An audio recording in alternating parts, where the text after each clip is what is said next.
जी, आज हम वेक्टर्स की एक और प्रॉपर्टी पढ़ेंगे जिसको हम कहेंगे रेजोल्यूशन ऑफ ए वेक्टर।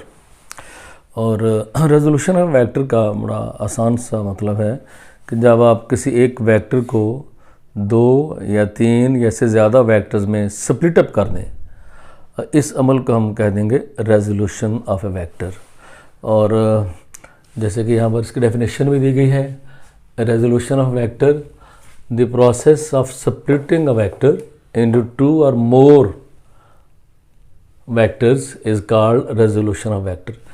और जो हमें दो या दो से ज़्यादा वेक्टर्स हासिल होंगे उनको हम कह देंगे कंपोनेंट्स ऑफ ए वेक्टर या कंपोनेंट वेक्टर्स कह देंगे। और ये जो रेजोल्यूशन ऑफ वेक्टर है असल में ये वेक्टर एडिशन का रिवर्स प्रोसेस है, उसका उल्टा अमल है। एडिशन ऑफ वेक्टर में हम ये करते हैं कि दो या दो से ज़्यादा वेक्टर्स को जमा करते हैं तो हमें एक सिंगल वेक्टर हासिल होता है जिसको हम रिजल्टेंट वेक्टर कह देते हैं। तो यहाँ पर उसका उल्टा अमल ये है कि हमारे पास एक वेक्टर है और उस एक वेक्टर को हम तोड़कर उसको स्प्लिट अप करके दो तीन चार ऐसे ज़्यादा हिस्सों में तकसीम कर देते हैं। इस अमल को हम कह देंगे resolution of a vector. For example यहाँ पर हमारे पास ये वेक्टर ये है जो ब्लैक कलर से दिखाया गया है। हम इसके जितने चाहें कंपोनेंट बना सकते हैं। अगर हम ये वाले दो वेक्टर देखें जो नीले कलर से ब्लू कलर से हैं, B1 और B2, इन दोनों वेक्टर्स को अगर हम हेड टू टेल रूल से मिलाते हैं तो ये हमारे पास रिजल्टेंट आ गया। तो ये इन दोनों का रिजल्टेंट है और B1 B2 ये दोनों इसके कंपोनेंट हैं। अब हम ये वाले अगर तीन वेक्टर देखें C1 C2 C3, इन तीनों को अगर हम हेड टू टेल रूल से जमा करें तो हमें ये रिजल्टेंट हासिल होगा A वेक्टर, और ये तीनों इसके क्या हो गए कंपोनेंट वेक्टर्स। तो किसी एक वेक्टर को जब दो या दो से ज़्यादा हिस्सों में हम स्प्लिट अप कर देंगे, इस अमल को हम कह देंगे रेजोल्यूशन ऑफ ए वेक्टर।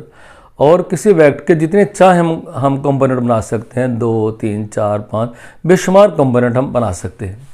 और यहाँ पर इस मिसाल से मैंने इसकी वजाहत की कि वेक्टर ए को पहले दो कंपोनेंट बनाए हैं, ये वाले दोनों इसके कंपोनेंट हैं ये वाले। इस तरह से ये वाले वेक्टर जो C1 C2 C3 ये भी इसके कंपोनेंट वेक्टर्स हैं। तो वेक्टर सेम है ये, इसके दो कंपोनेंट बना लें, तीन बना लें, चार बना लें, जितने चाहे हम कंपोनेंट बना सकते हैं, दो या दो से ज़्यादा। इस अमल को हम कह देंगे रेजोल्यूशन ऑफ ए वेक्टर। अच्छा जी, अब हम बात करेंगे rectangular components of the vector. इससे पहले हमने कंपोनेंट ऑफ द वेक्टर को डिफाइन किया कि जब किसी वेक्टर के हम दो या दो से ज़्यादा हिस्सों में हम उसको तकसीम करेंगे, स्प्लिट अप करेंगे, इस अमल को हम कहते हैं रेजोल्यूशन ऑफ वेक्टर। और इस तरह से जो वेक्टर हासिल होते हैं उनको हम कंपोनेंट वेक्टर्स कह देते हैं। अब हमारी दिलचस्पी है रेक्टेंगुलर कंपोनेंट्स में।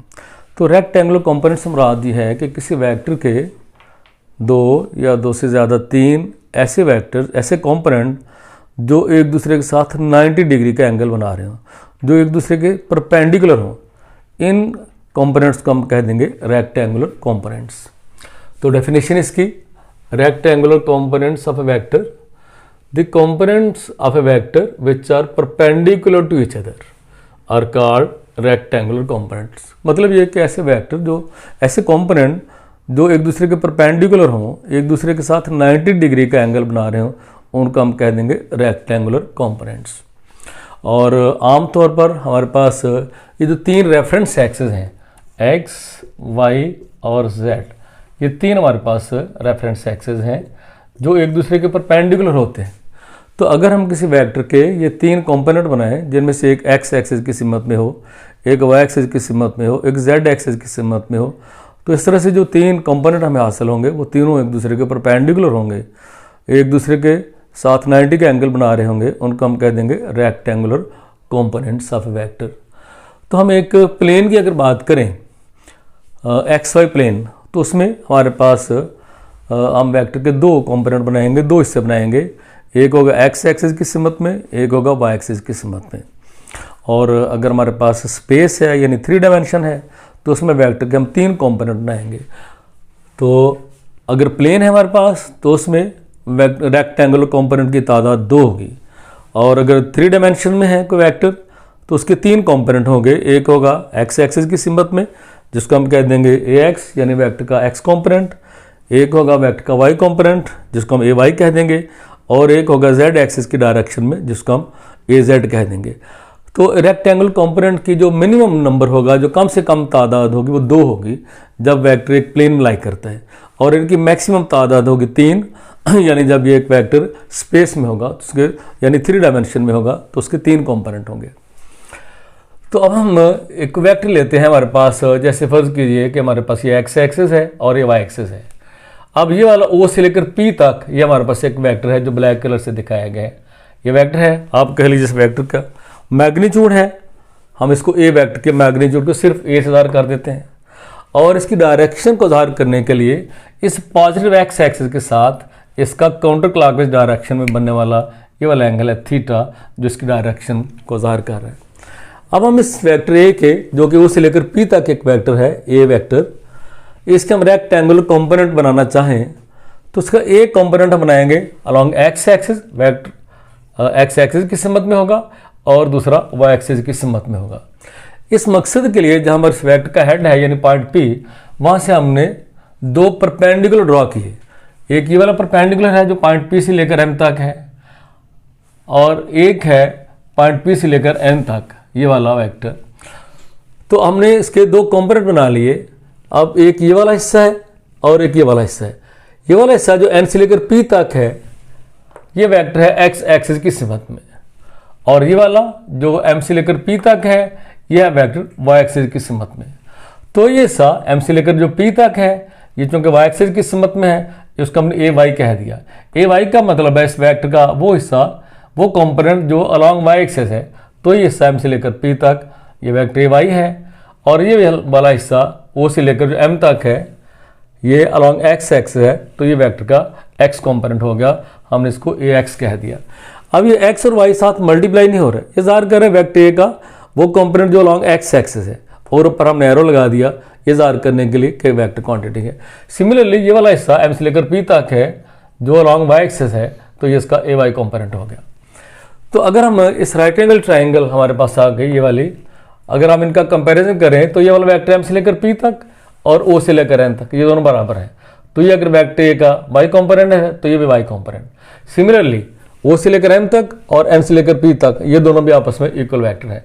तो अगर ये वाला हिस्सा एन से लेकर जो पी तक है एक एक्स कंपोनेंट है, तो ओ से लेकर एम तक ये भी एक्स कंपोनेंट हो गया। तो अब हमने इन 2 वेक्टर कंपोनेंट्स की ये वाला जो रेक्टेंगुलर कंपोनेंट बन गए इनकी मैग्नीट्यूड मालूम करनी है। इस मकसद के लिए ये हम एक राइट एंगल ट्राइंगल देखते हैं, ये वाली राइट एंगल ट्राइंगल, इसका नाम ओ एम पी। यहां से हमने ये वाला हिस्सा ओ से लेकर एम तक इसको हमने कह दिया ए एक्स। ए एक्स का मतलब है वेक्टर ए का एक्स कंपोनेंट, तो x component of vector A, और ये एन पी के भी बराबर है। सिमिलरली ओ से लेकर एन तक उस ट्राइंगल में यह है वेक्टर ए का वाई कंपोनेंट, यानी Y component of vector A, और ये एम से लेकर पी तक बराबर है इसके। अब हम इनकी मैग्नीट्यूड मालूम करना चाहते हैं एक्स कंपोनेंट और वाई कंपोनेंट की। इस मकसद के लिए ये वाला जो राइट एंगल ट्राइंगल है, ज़ाहिर इसके 3 साइड्स हैं। जो 90 डिग्री के सामने वाला हिस्सा होता है इसको हम कहते हैं हाइपोटेन्यूज ट्रिग्नोमेट्री में, और जो एंगल थीटा है इसके सामने वाला जला इसको हम हमेशा परपेंडिकुलर लेते हैं, और तीसरा जो बच गया ज़ाहिर बेस है। अब इस राइट एंगल ट्राइंगल में ओ एम पी, इस राइट एंगल ट्राइंगल में हम ये हिस्सा ओ से लेकर पी तक और इसको डिवाइड ओ से लेकर एम तक और इसको डिवाइड करें ओ से लेकर पी तक, ओ एम डिवाइडर भी ओ पी। तो ये जो लेंथ है ये है बेस और ये है हाइपोटेन्यूज। तो बेस ओवर हाइपोटेन्यूज, इस रेशियो को हम कह देंगे कॉस ऑफ एंगल थीटा। ये जो एंगल थीटा है इसका कोसाइन या सिंपली हम कॉस कह देते हैं, और ज़ाहिर इसके साथ कोई यूनिट नहीं होंगे क्योंकि ये रेशियो है बिटवीन 2 सिमिलर क्वांटिटीज, दोनों लेंथ्स हैं, बेस भी और हाइपोटेन्यूज भी, इन दोनों की रेशियो ये कॉस थीटा के हमारे पास बराबर आ गई। अच्छा, तो हम बात कर रहे थे कि ये हिस्सा ओ से लेकर एम तक डिवाइडर भी ओ से लेकर पी तक, ये सब बेस है और ये सब हाइपोटेन्यूज। तो ये रेशियो बेस ओवर हाइपोटेन्यूज, इसको हम कहते हैं कोसाइन ऑफ थीटा या सिंपली कॉस थीटा। और ओ से लेकर एम तक ये जो वेक्टर का एक्स कंपोनेंट था, अगर सिर्फ इसकी मिकदार की बात करें, इसकी मिकदार को सिर्फ ए एक्स लिख देंगे, यानी magnitude of vector A x यानी एक्स कंपोनेंट का। तो ये सब होगा ए एक्स, और ये वाला वेक्टर था ए जिसकी मैग्नीट्यूड ए थी, ये रेशियो होगी कॉस ऑफ थीटा के बराबर, या A x is equal to A cos theta. यहाँ पर ए एक्स से मुराद है वेक्टर ए का एक्स कंपोनेंट और उसकी मैग्नीट्यूड। ये है असल वेक्टर जिसकी हमने दो रेक्टेंगुलर कंपोनेंट बनाने थे और थीटा है यहाँ पर इस वेक्टर ए का इस पॉजिटिव एक्स एक्सिस के साथ बनने वाला एंगल थीटा। सिमिलरली इसी राइट एंगल ट्राइंगल में ये हिस्सा एम से लेकर पी तक डिवाइडेड बाई ओ से लेकर पी तक, इस हिस्सा को हम कह देंगे परपेंडिकुलर और डिवाइडेड बाई हाइपोटेन्यूज, और ये रेशो परपेंडिकुलर और हाइपोटेन्यूज इसको हम कहते हैं साइन ऑफ थीटा, इस एंगल थीटा का साइन। अब ये जो हिस्सा एम से लेकर पी तक था ये तो वेक्टर का वाई कंपोनेंट था और इसको हमने सिर्फ ए वाई कह दिया इसके मैग्नीट्यूड को, और ओ से लेकर पी तक ये असल वेक्टर ए था, इसके मैग्नीट्यूड ए है, तो ए वाई ओवर ए ये साइन थीटा के बराबर, या A y is equal to A sine theta. तो ए वाई से मुराद वेक्टर ए का वाई कंपोनेंट उसके मैग्नीट्यूड, ये असल वेक्टर ए की मैग्नीट्यूड और एंगल थीटा का साइन। तो देखिए अगर हमने किसी वेक्टर के दो रेक्टेंगुलर कंपोनेंट बनाने हैं तो हमें सिर्फ दो चीज़ें दरकार हैं, एक उस वेक्टर ए की मैग्नीट्यूड दरकार है और दूसरा उसका एक्स एक्सिस के साथ बनने वाला एंगल दरकार है।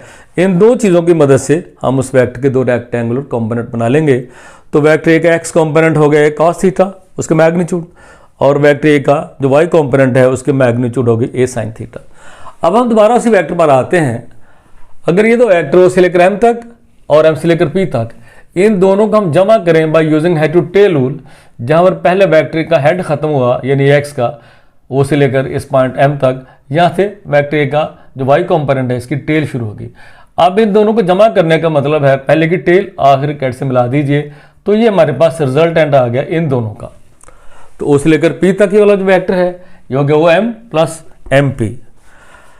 तो ओ से लेकर एम पी तक जो वेक्टर था ये तो असल वेक्टर ए था जिसको हमने रिजॉल्व करना था, और ये हिस्सा हो गया वेक्टर ए का एक्स कंपोनेंट है, ये वाला उसका वाई कंपोनेंट है। और अगर हम इसकी मिकदारों की बात करें तो वेक्टर ए एक्स का जो कंपोनेंट था ए एक्स उसकी मिकदार ए एक्स है, और आई कैप उसकी डायरेक्शन यानी अलॉन्ग एक्स एक्सिस उसकी सिमत को ज़ाहिर करने के लिए। सिमिलरली ये वाला जो वेक्टर ए वाई है इसके मैग्नीट्यूड को खाली ए वाई कह दिया और इसकी डायरेक्शन है along Z axis, sorry along Y axis, और उसकी डायरेक्शन को ज़ाहिर करने के लिए हम जे कैप साथ लिख देंगे। तो वेक्टर ए हो गया ए एक्स हमारे पास ए कॉस थीटा आई कैप प्लस ए साइन थीटा और जे कैप। तो अगर हमारे पास प्लेन में ये वेक्टर है तो हम इस तरह से उसको रेक्टेंगुलर कंपोनेंट की सूरत में लिख दिया, और अगर 3 डायमेंशन में होता स्पेस में होता तो हमारे पास वेक्टर के 3 हिस्से होते। एक हिस्सा होता अलॉन्ग एक्स एक्सिस जिसको हम ए एक्स कह देंगे, एक अलॉन्ग वाई एक्सिस और तीसरा अलॉन्ग जेड एक्सिस। फिर इस सूरत में इस वेक्टर ए को हम इस तरह से लिखते, ये वेक्टर ए है तो ए एक्स उसका आई कैप प्लस ए वाई जे कैप और ए जेड और साथ इसका के कैप इसकी डायरेक्शन के लिए, फिर ये इसके 3 रेक्टेंगुलर कंपोनेंट। तो ये जो हमारे पास फार्मूला है ये सिर्फ उसी वक्त हम अप्लाई कर सकते हैं जब वेक्टर प्लेन में लाई कर रहा हो, उस वक्त उसका ये एक्स कंपोनेंट और उसका ये वाई कंपोनेंट, और ये है हमारे पास rectangular components of a vector. तो इसमें जो इम्पॉर्टेंट चीज़ है वो ये है कि ये जो आर्टिकल है बोर्ड के इम्तहान में ये बड़ा इम्पॉर्टेंट आर्टिकल है, उस हवाले से लॉन्ग क्वेश्चन में भी आ सकता है, शॉर्ट क्वेश्चन भी इसके मतलब बहुत सारे पूछे जा सकते हैं, और MCQs भी इसमें बहुत सारे आ सकते हैं इस हवाले से।